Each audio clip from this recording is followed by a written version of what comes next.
Hello, my name is Chimdi Olwoha, and it is my pleasure to welcome you to the hot seat on MCL television. Today we have a guest that most of you are very familiar with. She's been on this program before, a politician, a former member of the House of Assembly.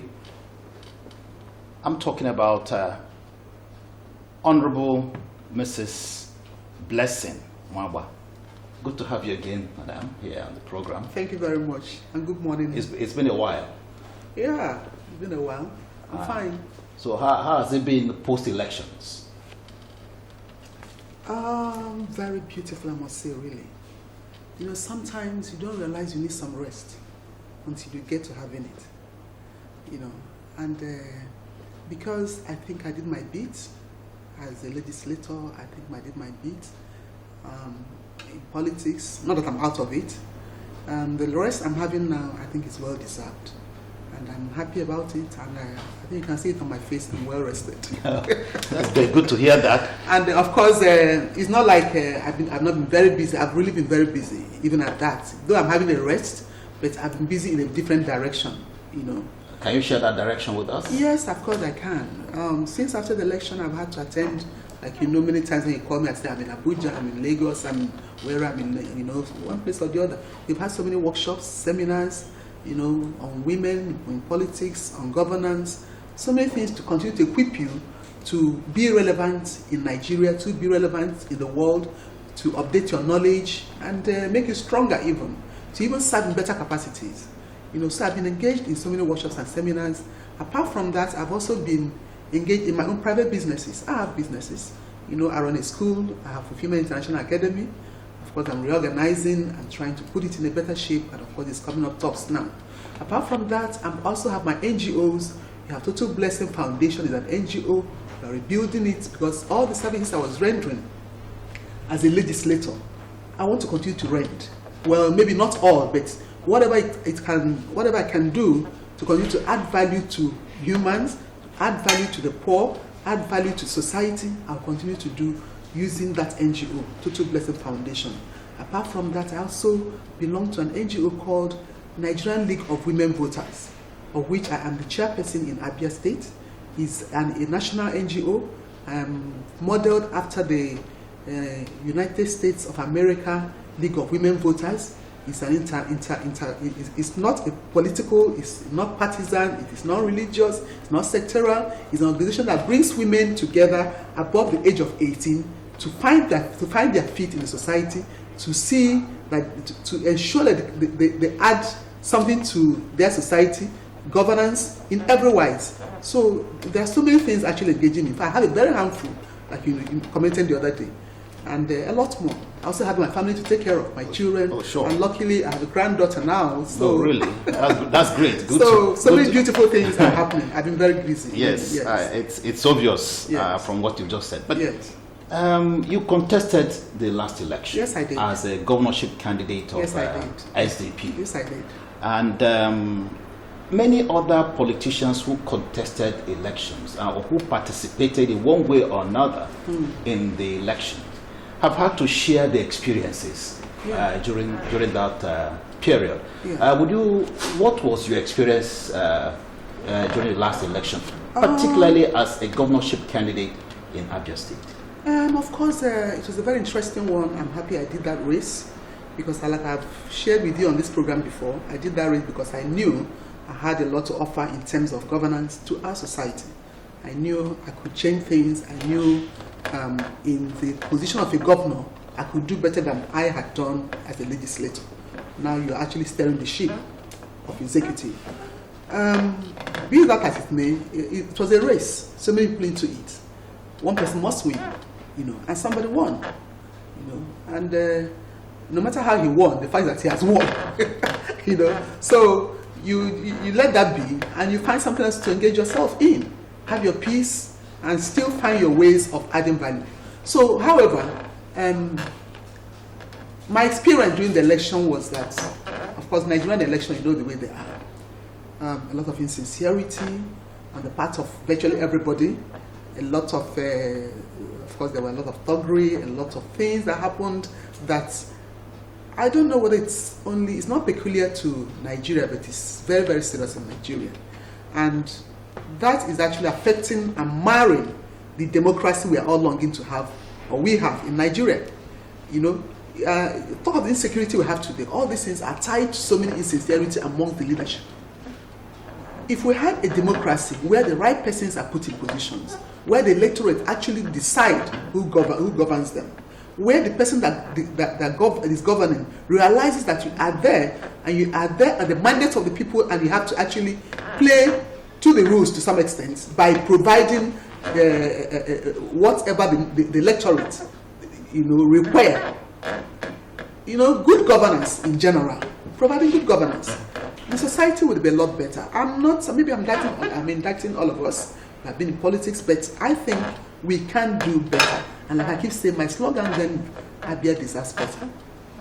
So my experience was such that, for me, it was interesting. It wasn't peculiar to me. Nigerian politics is something else, especially towards women. There is this discrimination against women.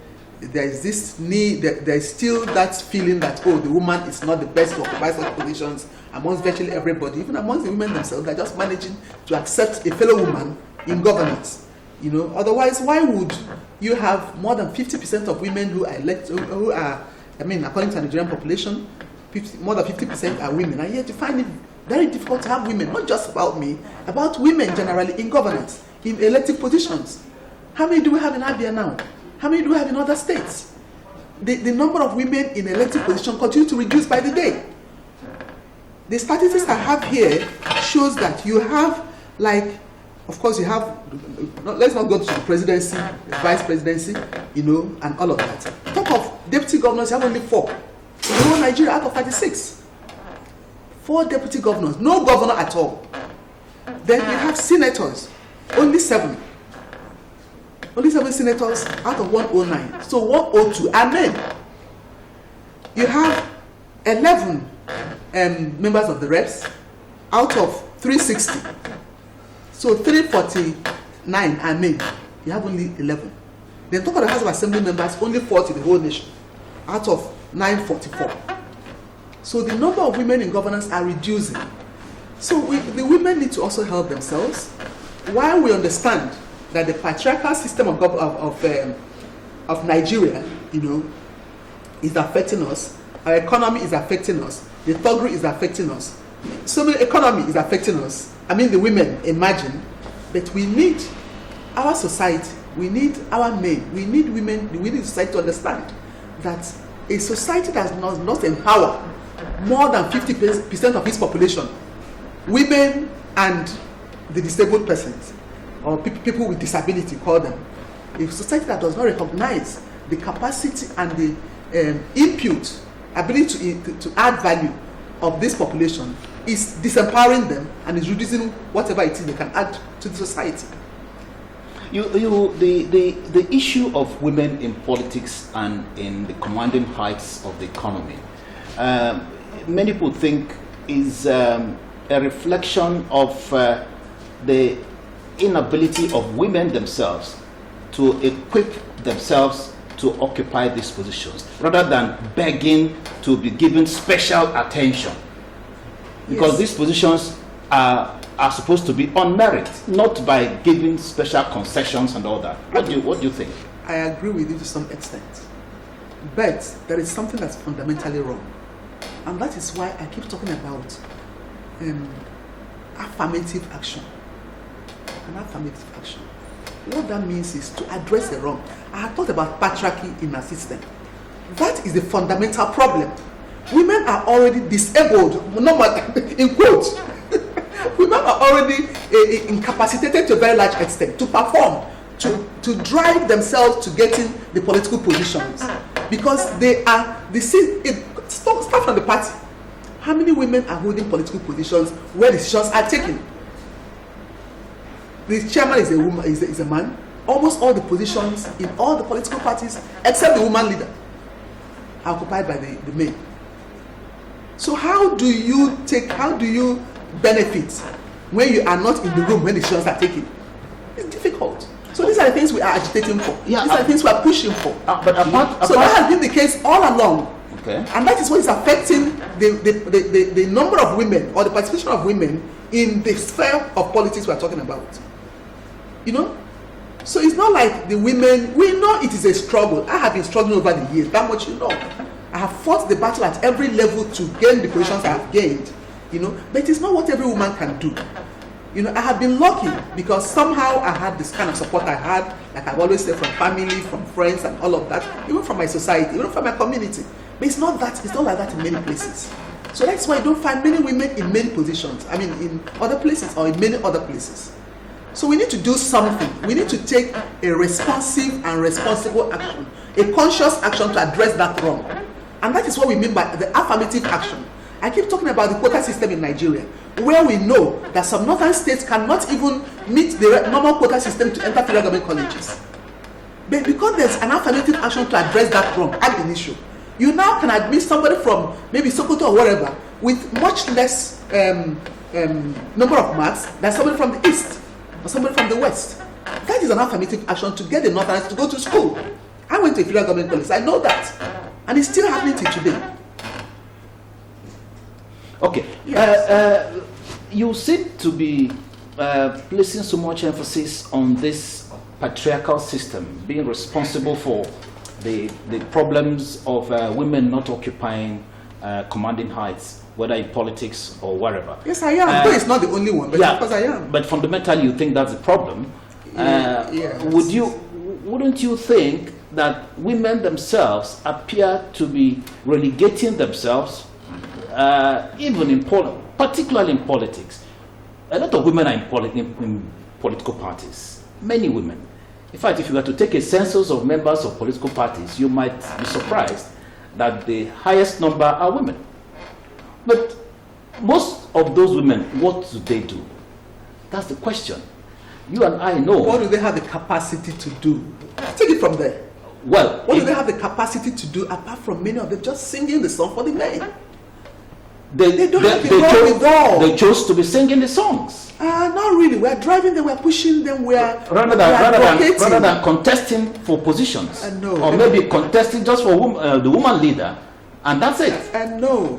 I keep emphasizing, you know, the politics of this country or our world even, not just this country, is that of you see, the men come together, fraternity, they form things, they position themselves in the political parties, and most times the women are not there at that level.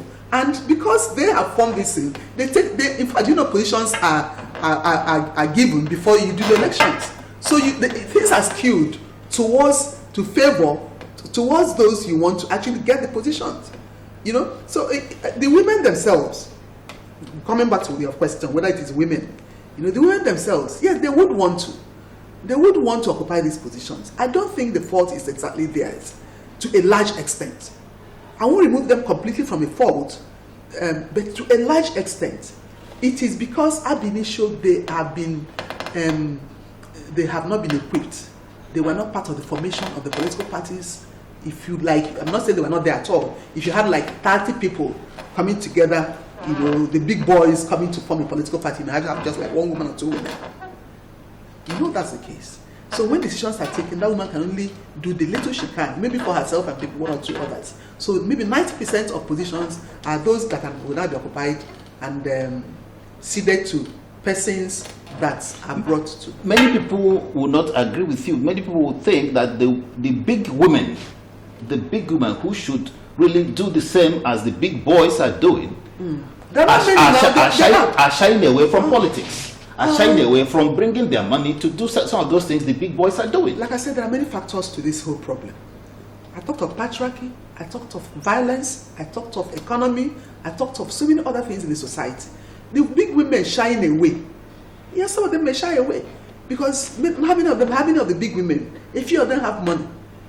I'm not talking of myself now. I don't really have money, but there are big women who are millionaires and all over the country. They work so hard to get the little money and the position they have, and because of the violence, because of so much of uncertainty in the polity, many of them are too scared to invest the little they have or the money they have to even give support. However, all we do is continue to call on the women who have to support more women in politics. We're already advocating for that. We're advocating for so many things. Because after all, when you look at it, not all men who are in politics have the money. Rather, they have people who are sponsoring them, the big boys who sponsor them. So why can't we have... They should sponsor both the men Why and can't women we have who have capacity? The big women sponsor those who are in politics? Yes, some women are also sponsoring. We talk about mentoring these days. Mentoring is the key. I say we attend so many workshops and seminars, and we advise ourselves. We really speak to ourselves. We have advised ourselves that there is need to mentor younger ones.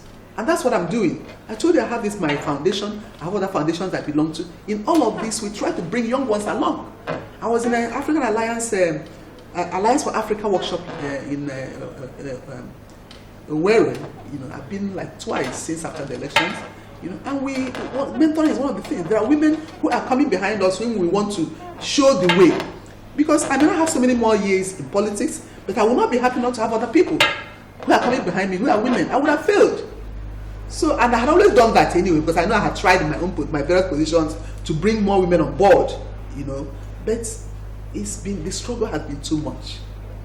What would you say to this age-long thinking by many that the women are their own problems?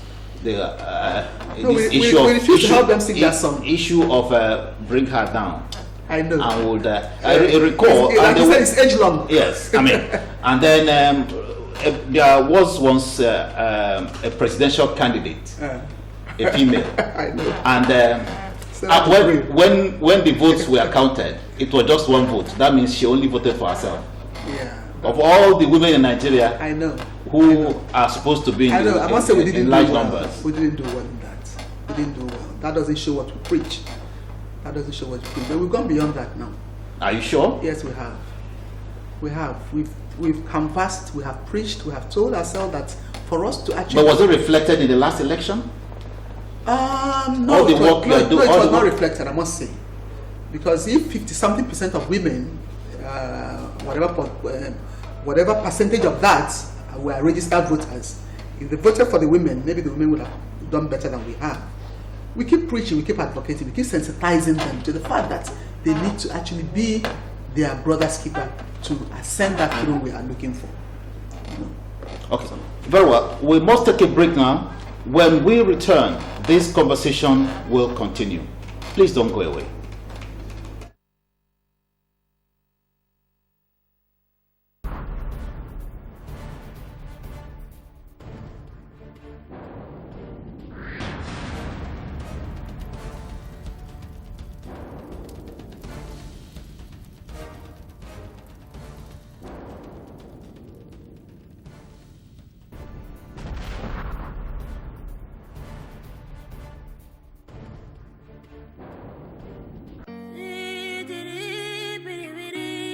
Welcome to MCL Customer Care Service Information. Please listen to the following instruction upon observation of any of the following on your television screen. Bad signal, kindly check the positioning of your antenna or system wire connection. Initial card failure or card error, please remove and bring your smart card to the office. Once your subscription airtime expires, program no right or time expired will appear on the screen of your TV set. If you pay for the renewal of your subscription, please leave it on channel 7 for a couple of minutes. Unplug power cord from the socket. For more inquiry, call us on 08037373985 or Ihoma on 08063820685. Or you can call the technical department 08140181602 or visit our accredited agents around the state. MCL, the word in your home.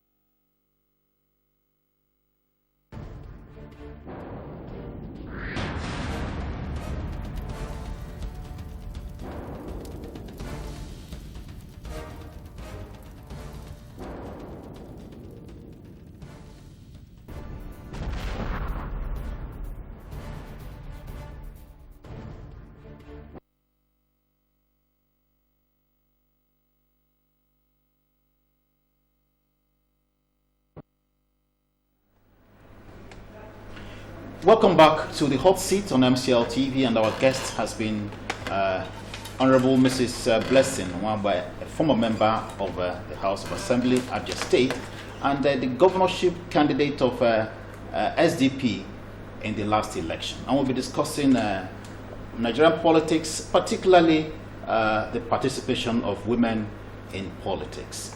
Honorable, talking about the southeast of Nigeria, we see a situation where what is happening among women in politics in the southeast is different from what is happening in the southwest and even in the north. Are you not bothered? I'm bothered. I'm bothered. The only thing is that when you keep shouting, it appears like you're shouting because of yourself. But I'm only one person. If I'm there, my friend is there, my other friend is there. Whatever input women, whatever support, whatever addition women should do to our society, many more women will do it. It won't be me alone. So, we have spoken about Abia. Nobody in Abia State has assembly. In Enugu, they have like 3 or 4, luckily. In Imo State, they have like maybe 2 or 3. But in the southeast generally, the trend is that less women are coming out in positions, including elected positions. Yes, we are lucky in Anambra, we have some senators. Anambra has done well with respect to that. In the assembly, maybe they have just 1 woman now in Anambra State. But generally, the outing of women in the southeast, even at the national level, is far much less. If you watch the television these days, you see if they are not from the north, they are from the west, discussing national politics, on national discourse, on issues. And when it comes to positions, you see them. So I just need us to have the people in the southeast, not just women, our society, our men, to encourage women a lot more. Because I know that the man is the head. Of course, the man is the head. No contest about that. But that is not only in the southeast. So we need to do something to see that we encourage more women, and the women themselves should have confidence in themselves. There's a way a woman, an Igbo woman is looked at. But you have to be submissive, you have to follow this, you have to do that. The society has a way of looking at you if you're out there. I know what I've gone through over the years. It's just that somehow I managed to have kept my respect and my dignity, and people have managed to also see me as that. But it's not women who are in politics are not seen generally as women who have good reputation, But we can't be looking at that, because even women in other spheres of engagements are not really tagged as better. But when you excel, when you actually show yourself, when you excel in that game, people begin to appreciate you and now understand that no, all women in politics are not really that way. Okay. So what we're saying is that more women need to be encouraged in the southeast. Let our men encourage our women to go out there in the national politics. But if you don't bring them out at this level, they cannot go to the national, they cannot go to international. So we need to have more of our women to, more of our men encourage our women, encourage their wives, encourage their sisters, to be there. You seem to be subscribing to the line of thought that the inability of women to be part of partisan politics in Nigeria is attributable to the kind of training we give to the girl child. Yes, especially in Igbo land. Frankly, we've even noticed that we even discuss that when we travel. We discuss that. We see the Igbo woman is trained for marriage. You are trained to cook. You are trained to take care of the home. You are trained to be seen in a particular light. That's not the Western woman. I mean the woman from the western part of the country. Even the Northerners who with their hajib or whatever they call it, they are out. They are coming out bold these days. They are coming out bold. They are breaking those bounds. They are speaking. They are letting people know that they can add. They can add to governance. They can speak. They are things they can add to a society in various spheres. So we need to train our women in Igbo land. Why you train them to take care of the home, train them to take care of how would I put it now? Train them to know to be disciplined in the way we see it in Igbo land, we need to train them to go out there. Give them that boldness. I'm telling you, give them that boldness. Because in fact, we discussed it in my last workshop in Iworu, that our women appear to be timid in the eastern world, in the eastern part of Nigeria. They appear to be timid. Let them come out and showcase themselves, showcase their talents. It doesn't stop them from being good wives. I'm a good wife. My people know it. I'm a good wife. I'm a good mother. Please. Very well. You were one of the front runners in the last elections, governorship election. A lot of people had hope in you. They looked up to you that you're going to make a good position in the elections, and suddenly it appeared the expectations were not met. What went wrong? How do you mean expectations were not met? Because many people saw a woman contesting very hard, with good ideas, and suddenly nothing happened. The elections just went that way, and even your party did not win a position in the House of Assembly. What happened? Okay. Well, like I'm glad you said I worked hard. I'm glad you said people were excited. People were very expectant. Election is a game. Of course, my party is the SDP, and we had our issues as a party at the national level. We eventually had those things kind of boomeranged at the state level. But when it comes to the campaign we did, when it comes to our manifesto, when it comes to what we have to deliver to Abia, I think Abians understood that we had good ideas. It's politics now. People played it the way they did. I did my best. There was the same rigging issue I talked about earlier. Of course, elections were rigged, and to such an extent that I don't know how else to put it. But available information has it that your party was almost divided at the nick of the election. Okay, yes, of course. And that could not provide enough support for the party to even win a seat in the House of Assembly. No, that's not the issue. That's not. So what happened? That's not the issue. Yes, the party chairman then disappointed their party at the state level. The local government party chairman, they had their issues. They were kind of bought over, But that didn't stop our movement. That didn't stop our campaign. We had the ingenuity to reorganize immediately. Position our vice chairman in those positions. The party at the national level even had to. The party suspended those chairmen immediately.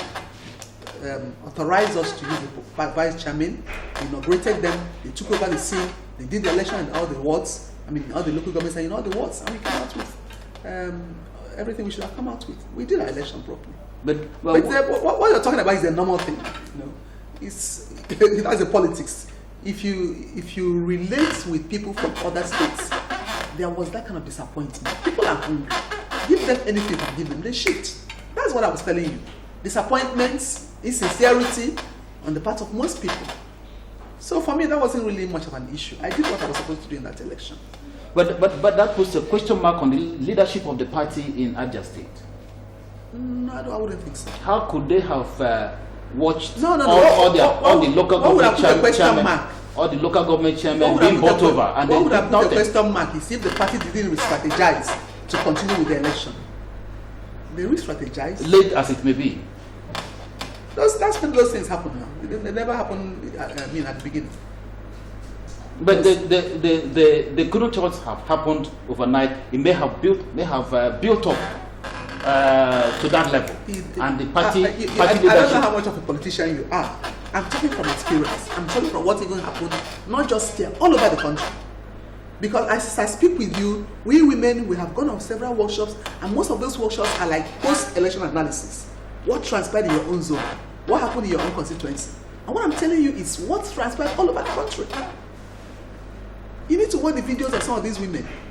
Some of them are, some international organizations come to interview them to produce post-election reports. And that's the issue.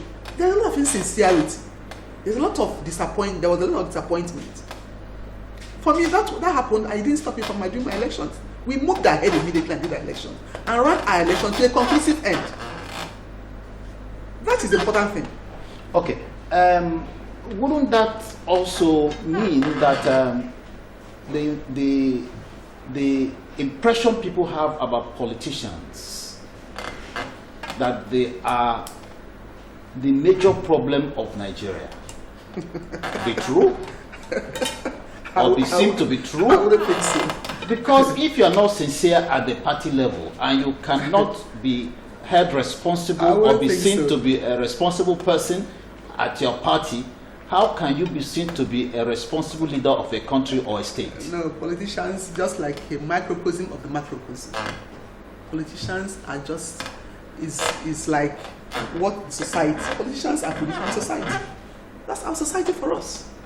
And that's what we have, and that's the problem. The leaders should be above the normal standard of behavior. Which leaders? Political party leaders? Leaders at any level should be above. That's correct. Should be above. It's also the society that produces the leaders. Have you forgotten? A society produces a leader she deserves. It's a normal saying. If not for that, when you see somebody with a good manifesto, you vote for that person. We have to think on both sides. Every society produces a leader they deserve, or it deserves. So we need to think, there has to be a reorientation of our society, a re-engineering of the minds of citizens of society. But what worries me most, I must tell you, is that all of these things culminate into the insecurity you see in this country today. Because our country is at the brinks of collapse. I'm sorry to say. And it is because of poverty. It is because of poor management of our economy, poor management of so many things. And that is society we have. I mean, that's the area that worries me more. It's not about me becoming the governor today. It's not about election. It's about the fact that all of this insincerity we're talking about in the society, all this poor management is culminating into poverty for the society, for the citizens, and insecurity is what comes out of that. Okay. Politicians are not necessarily the problem. That's what you're saying. Of course. The people are equally the problem. Exactly. And so what should be the, by your own take, reorientation. What should the leaders of today do? You are one of them. Yes, I am. What would you do to ensure that both the leaders and the people are in tandem with a new position going forward? Yes. Value reorientation. You have to continue to advocate, sensitize, let people understand the implication of our insincerity to ourselves. We're not bringing colonial masters to come and manage us again as a people. We have to manage ourselves. And poor management leads to this and that and that and that and to where we are today. So we must go back to the drawing table and make ourselves realize that we are getting to the brinks, and that if we don't raise that consciousness that we must manage ourselves well, that if somebody, for instance, is coming for election, that we should forget the peanuts we are getting, like you talked about the SDP people who had to sell whatever at the end of the day to, I don't know. I don't want to talk about that anyway. But there was a lot of sincerity in that. And that insincerity culminated in much of what we were talking about. But like I said, we managed to come over that and continue with what we were doing. So if we don't let our people know that we should go for the best.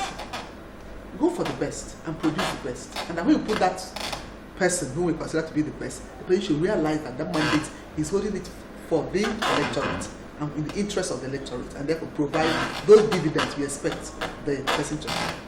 So that's your orientation, I keep saying. Very well. Yes. Are you still in SDP?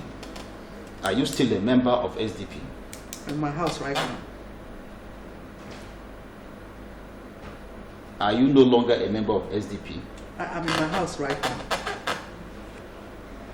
So in other words, you're no longer a member of SDP? Right now, I'm in my house. I told you that I've been issued. Very well. I didn't say so. And have I said the other way? Very well. The impression around is that once the elections are over, political parties go on holidays and no work is done. The offices get locked. Is your office, the office of SDP, open now as we speak? Like I said, I'm on holidays. I'm not the party chairman. Neither am I the... But you're a leader in that party. I'm not a party secretary or I'm not a party whatever. My campaign office, I'm done with my campaign. So that's, as I speak with you, I have been on holidays trying to channel my ideas to other things. And when I'm done with that, I'll resolve on the way forward.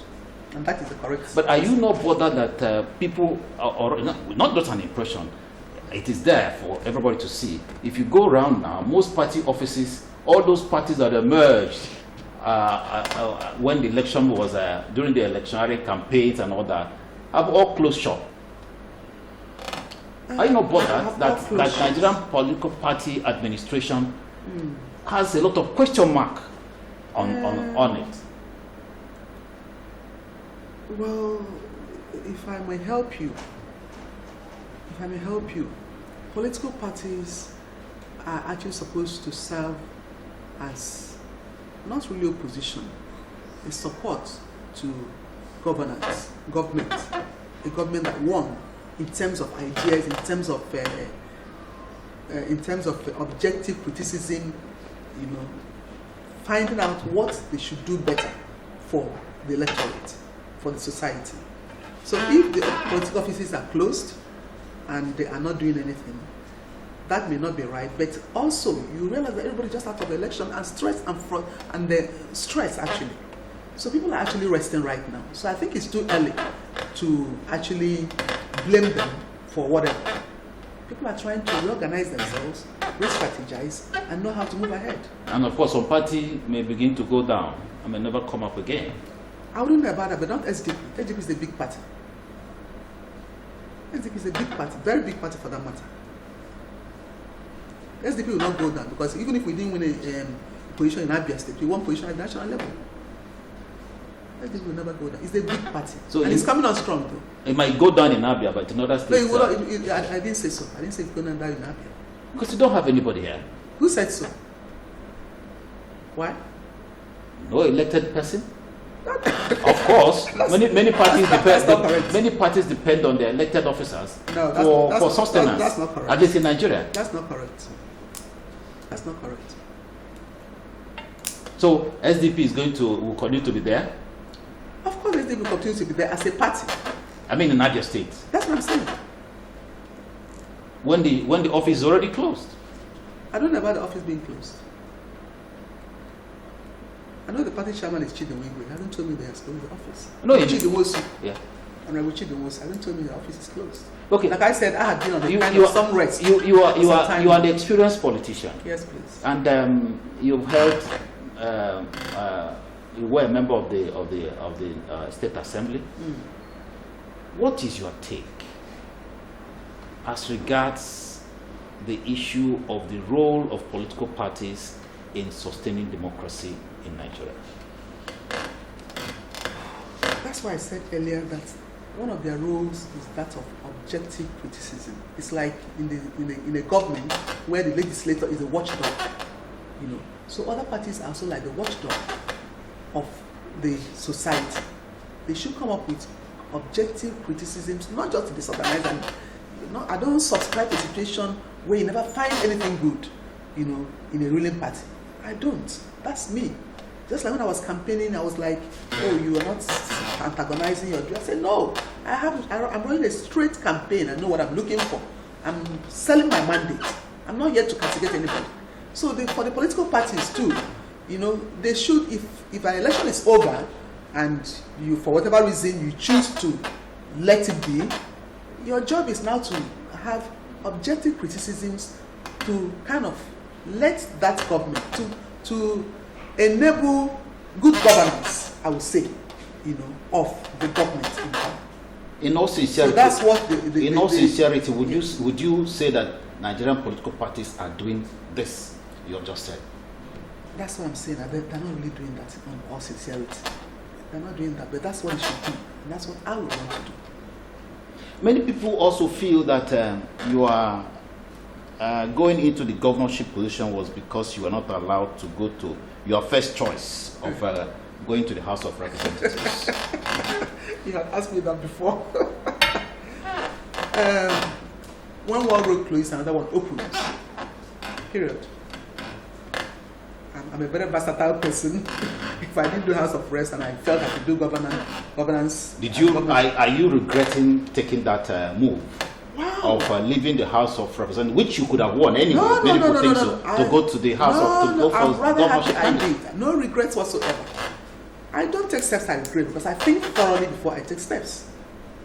No regrets whatsoever. I'm happy I did the governorship race. I could be anything else tomorrow. But for that, I'm done. I've done it and I'm happy I did it. So, what's the next move for Honorable Dr. Blessing Nwagba in politics of Nigeria? Okay, in politics of Nigeria, like I said, this is just a few months after election. And in fact, many people on holidays now. Some who chose to go outside the country. I like my country, I like my village. So I'm right here in my village, trying to put things, relate with my people, relate with my country, and all of that. So I've been here, really. And I'm trying to reorganize myself, really. Mentally, physically. I'm also trying to put my businesses in shape so that at least I'll continue to sustain myself very well. Because there's life outside politics. How many buildings in Aba are built by politicians? I keep asking people. Politicians are poor people in the first place. They don't have money. Businessmen make all the money and they live good life. People keep suffering ourselves in politics. That's why I'm out of politics anyway. But I'm not saying that. At least I had a business I was in before I got deep into politics. I'm reorganizing them. I'm reorganizing my NGOs. I'm relating nationally and internationally so I can add value to my society in whatever capacity I can. I'm surprised you are saying this because many politicians now are even beginning to prepare for 2023. Yes. That's. And I'm surprised they are saying you are still holidaying. I mean, no. Are you saying that you're not the kind? Your politics is different from you are a different politician? This is how many months after election? This is August.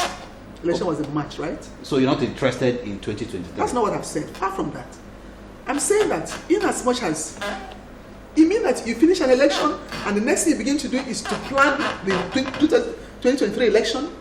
Are you not going to do that with money? That is wrong. You still relate with politicians, you still attend political meetings, but you have to reorganize yourself. You still interact with leadership of parties, you still interact with leadership of governments. So that's not to say that how do you want me to do it? To begin to beat my drum for 2023? I have better things to do. Yeah, you seem to be given an impression from what you have said about your active participation in SDP, and now that you're on holiday, you seem to be saying, well, I am yet to determine the party I am going to work with in the next elections. No, that's not what I've said. I'm on holiday right now. I'll think through my life and I'll take a decision. Very well. Very well. Thank you very much for being here. That's what we can take today on this program on MCLtv Hot Seat.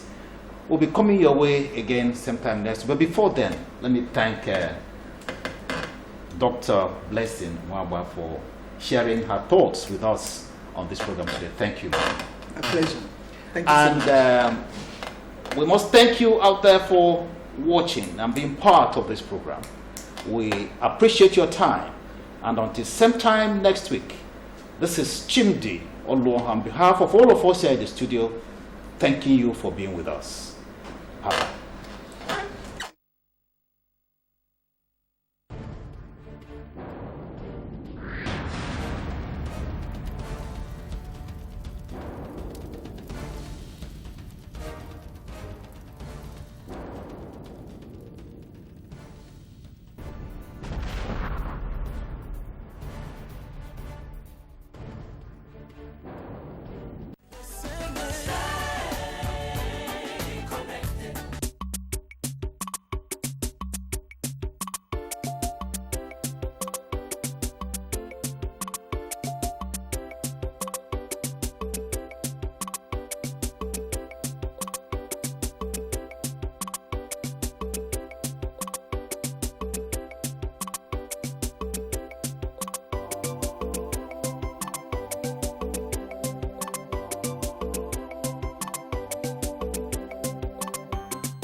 MCL, the world in your home.